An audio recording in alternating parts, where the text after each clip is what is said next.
마음이 청결한 자의 복.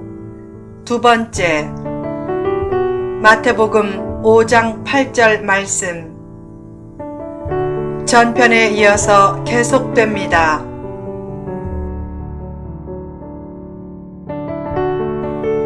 왜 예수님은 바리새인을 싫어했는가? 사두개인은 돈과 권력을 좋아한다고 대놓고 추구했지만 바리새인은 경건한 척하면서 돈과 권력에 욕심을 냈기 때문이다. 욕심은 눈을 어둡게 만들어 결국 패착을 두게 한다.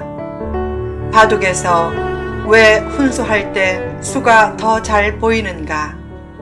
직접 바둑을 두면 승부욕에 눈이 멀어서 잡을 것만 보고 잡힐 것은 보지 못하지만 훈수할 때는 승부욕이 없으니까 눈이 밝아져 수를 더 잘 보게 된다.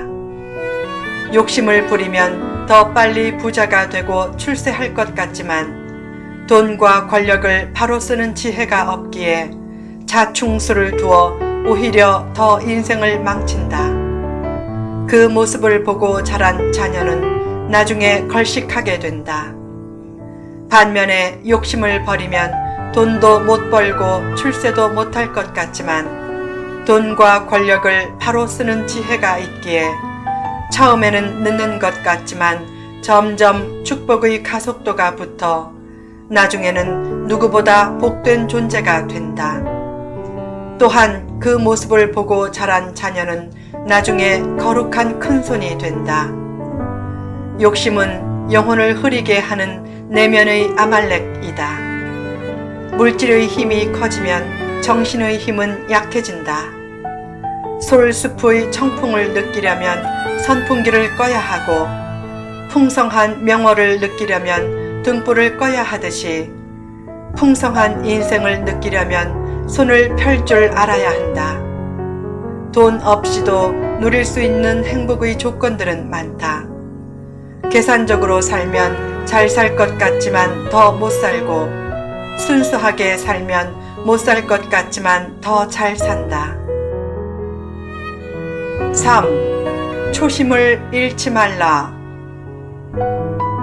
진품 명품이란 TV 프로그램에서 시청자들은 온통 그것이 얼마짜리인가에 관심을 두지만 물건의 가치는 돈의 가치로만 평가되지 않는다. 일전에 옛날에 필자의 모친이 기록한 수첩을 보았다. 그 수첩을 통해 어머니의 재취를 느낄 수 있었다. 그 수첩은 남에게는 1,000원의 가치도 되지 않지만 내게는 돈으로 매겨질 수 없는 가치를 지녔다. 좋은 기억을 담은 물건은 영혼을 시류에 떠내려가지 않게 붙잡아주는 닷과 같다.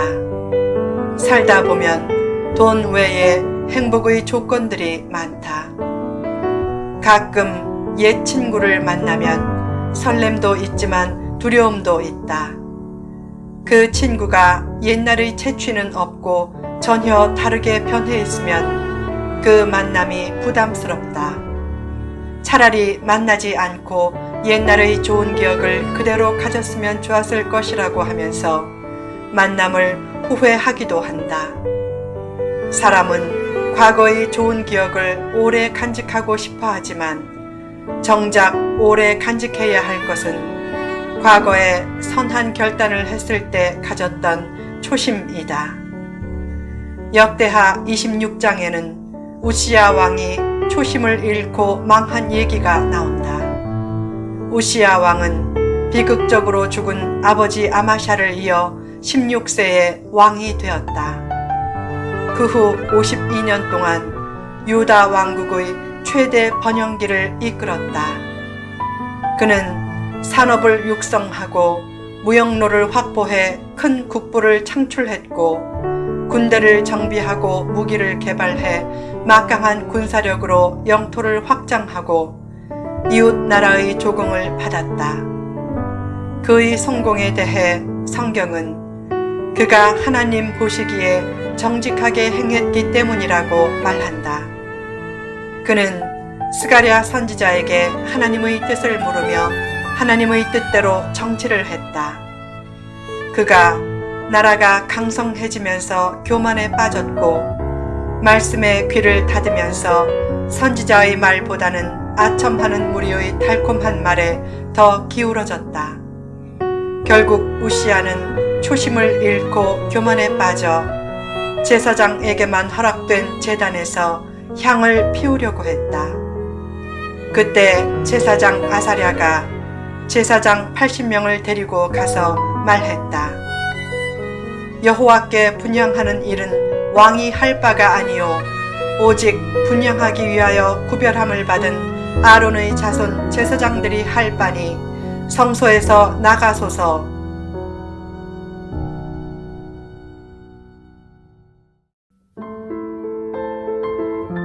우시아는 자기에게 감히 노라고 말한 것을 도저히 참지 못하고 불같이 화를 냈다. 그때 우시아의 이마에 나병의 징후가 나타났다. 성소에서 나가라는 제사장의 말을 하나님의 말씀으로 듣지 않았기 때문이다. 결국 우시아는 성전에 다시 갈 수 없었고 별궁에서 칩거하며 죽는 날까지 나병 환자로 살았다. 초심을 잃으면 결말은 비극이 된다. 성공 신화를 경계하고 힘이 있는 곳으로 몰리기보다 내 힘이 절실히 필요한 곳을 찾으라.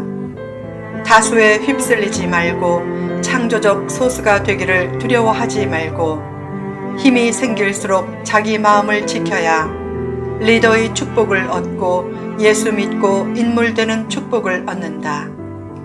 초심을 잃으면 언젠가 하나님의 정지 신호를 받는다. 그 신호 앞에서 자기를 돌아보며 초심을 회복하면 눈에서 욕심의 비늘이 벗겨지면서 세상도 바로 보이고 하나님도 바로 보인다. 4. 성령으로 충만하라. 어떤 사람은 청결한 삶을 자랑한다. 목사님, 저는 남의 돈을 떼먹은 적이 한 번도 없이 비교적 깨끗하게 살았습니다. 그러나 죄가 돈 떼먹는 죄밖에 없는 것은 아니다. 기독교의 청결함은 도덕적인 의미의 깨끗함보다는 영적인 의미의 깨끗함이다. 결국 예수님의 피로만 진정으로 깨끗해지기에 마음이 청결하라는 말은 십자가의 은혜를 잊지 말라는 뜻이다. 도덕이나 윤리 차원에서만 깨끗하게 되려고 하지 말라. 죄의 종류는 상상을 초월할 정도로 많다. 겉으로 드러난 죄만 죄가 아니다. 하나님이 보실 때 주님의 사랑을 온전히 깨닫지 못하는 것도 큰 죄이고 자신의 부족함을 깨닫지 못하는 것도 큰 죄이다. 그런 죄들을 해결하려면 하나님이 청결한 마음을 주셔야 하기에 하나님을 간절히 추구해야 한다. 청결이란 불순물이 섞이지 않은 것이다. 더 나아가 하나님 한 분만 바라보는 것이다. 결국 청결이란 죄를 안 짓는 것이 아니라 하나님의 영으로 충만한 것이다. 죄를 짓지 않는 것으로 청결할 수 있다고 믿으면 여지없이 위선의 길로 가게 된다. 결국 청결이란 늘 하나님의 영으로 충만해서 예수라면 어떻게 할까를 생각하며 주님의 마음을 가지고 주님의 뜻대로 사는 것이다. 하나님이 보이는 축복. 많은 사람들은 자기 약점을 은밀히 즐긴다. 성도들도 큰 차이가 없다. 그 위선의 가면을 주의하라. 세상의 모든 가면들은 보는 구멍이 있지만 위선의 가면은 보는 구멍이 없어 영적인 맹인을 만든다. 위선의 가면을 쓰면 참된 축복을 얻지 못한다. 위선의 가면을 벗고 청결한 마음을 가져야 비로소 자신의 참 모습을 깨달으면서 하나님도 보이게 된다. 하나님이 보이면 지혜도 보인다. 지혜는 복된 삶에 가장 필요한 것이다. 지혜가 없으면 복이 화가 되고 쓸모 있는 것도 쓸모 없게 된다. 컴퓨터에 수많은 훌륭한 기능이 있어도 작동할 줄 모르면 쓸모 없게 된다. 그처럼 지혜가 없으면 훌륭한 인생도 못 쓸 인생이 되고 자신의 가능성도 사장된다. 결국 자신을 아는 것이 인생 최대의 지혜다. 어떻게 자신을 아는가? 컴퓨터를 잘 사용하려면 컴퓨터를 만든 사람이 준 설명서를 따라야 하듯이 삶에 대한 최상의 이해와 지혜는 사람을 만든 하나님으로부터 생긴다. 결국 하나님이 보이면 자신도 보이게 되고 하나님을 알면 자신도 알게 된다. 그래서 켈빈은 하나님을 아는 지혜와 자신을 아는 지혜가 같다 라고 했다. 하나님을 볼 수 있으면 자신과 사물을 보는 지혜가 극대화된다. 그런 엄청난 축복이 마음이 청결할 때 주어진다. 여호와를 경외하는 것이 지혜의 근본이다. 하나님이 보이면 모든 것이 보인다.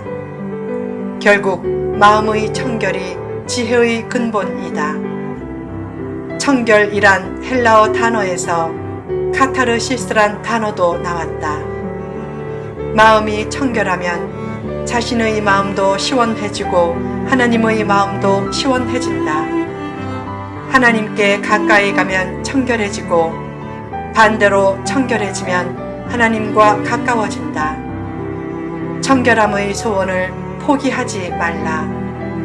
사람은 단번에 완벽하게 청결해질 수 없기에 자신의 불결함과 부족함으로 절망하지 말고 계속 청결을 추구하면 하나님이 성결이란 최상의 축복을 내려주실 것이다.